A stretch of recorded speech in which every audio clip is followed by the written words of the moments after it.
Hello, RotoBallers. I'm Matt Donnelly, and this is your fantasy football must-start, must-sit for week number 10 at the wide receiver position. This video is being recorded on Monday, so plenty could still happen between now and Sunday's kickoffs. So check out RotoBaller.com and the RotoBaller Discord channel for all the latest fantasy football news. Now let's get right into it. Let's talk about those starts. Let's start with Mike Evans versus Tennessee as he continues his march towards history and his march towards 1,000 receiving yards for the 10th straight season. Evans has 594 receiving yards through the Buccaneers' first 8 games.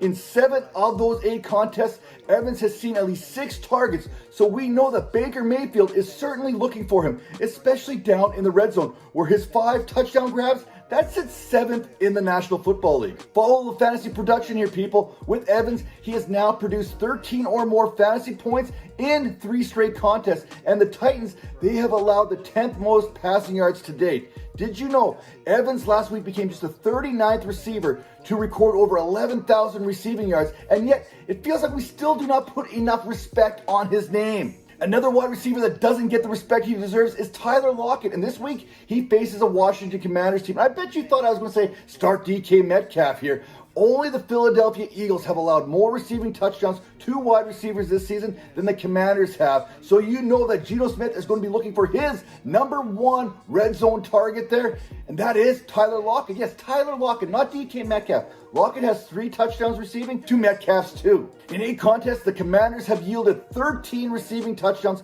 to wideouts. So hopefully Jackson Smith-Njigba doesn't steal my Lockett thunder. In Week 9's loss to the Ravens, it was Lockett who saw a 32% target share, and truth be told, he has outperformed Metcalf in each of the last 3 seasons. So people, stop making that DK Metcalf mistake. Another wide receiver start this week is Brandon Aiyuk of the San Francisco 49ers as they take on the Jacksonville Jaguars. Now the Jaguars, they are allowing the 12th most fantasy points per game to wideouts this season, allowing just over 36 fantasy points per game. They also allowed the 8th most receiving touchdowns with 9. We know 2 things are for certain here. 1, Christian McCaffrey is going to score a touchdown. It's going to happen. And 2, the 49ers, they are coming off of back-to-back losses and will be looking to redeem themselves. People are starting to question whether or not Brock Purdy can get the job done as a quarterback. And Kyle Shanahan, he's had a full week to prepare for this contest.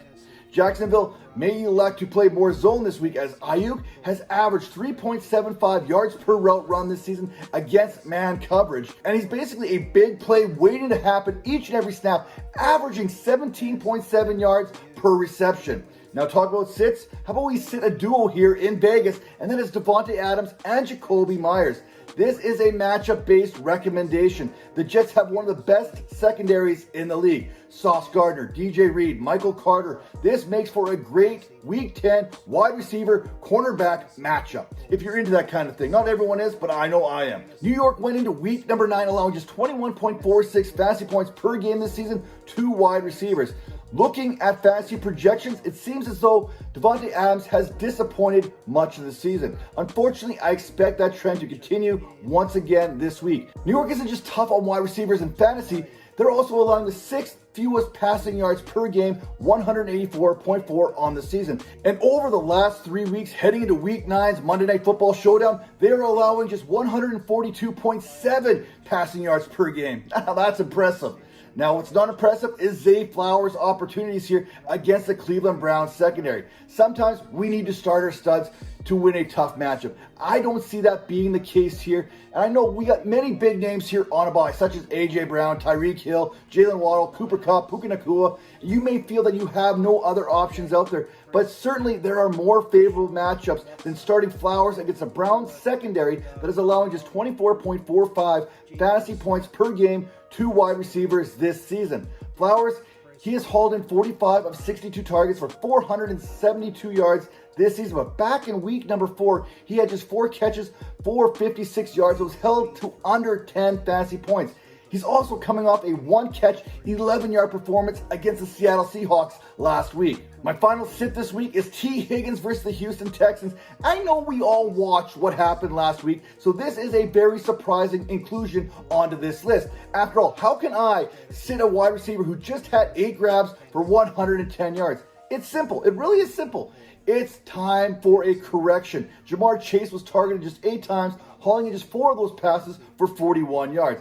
And for someone who's always open, that is a very disappointing performance. Before last week's 8-catch performance against the Bills, Higgins had just 11 grabs in the previous 4 contests.